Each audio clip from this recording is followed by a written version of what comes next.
Goblettre. Le Goblettre. Le Goblettre par Spiréal. Salut à tous, je suis Spiréal et bienvenue dans ce premier numéro de Goblettre, le podcast sur la poésie. Et aujourd'hui, nous allons essayer de répondre à une question essentielle quand on aborde la poésie. Qu'est-ce que c'est ?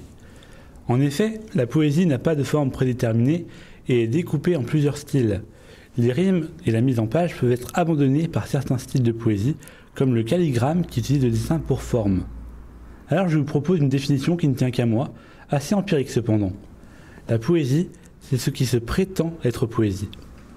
Dans cette définition, qui peut paraître au premier abord comme une esquive de réponse concrète, on arrive pourtant à dégager toutes les possibilités de fond et de forme de la poésie sans réelle limitation, en envisageant même son évolution.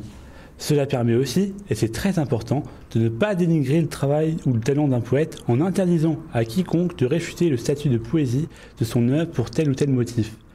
L'œuvre d'art désignée comme la plus influente du XXe siècle n'est-elle pas un vulgaire urinoir que le premier venu Marcel Duchamp a présenté comme une création ? N'importe qui peut donc se prétendre poète tant qu'il vous tend un texte qui vous dit que c'est de la poésie, et vous ne pouvez pas le contredire, car seul l'auteur connaît la portée et la puissance désirée de l'œuvre.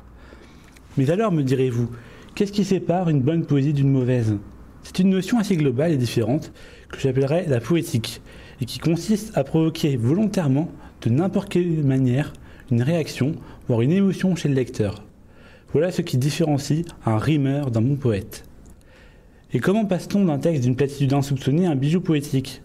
C'est ce que je m'attacherai à répondre dans tous les épisodes que vous écouterez, où je vous ferai découvrir des techniques et des formes de poésie qui vont dans ce sens.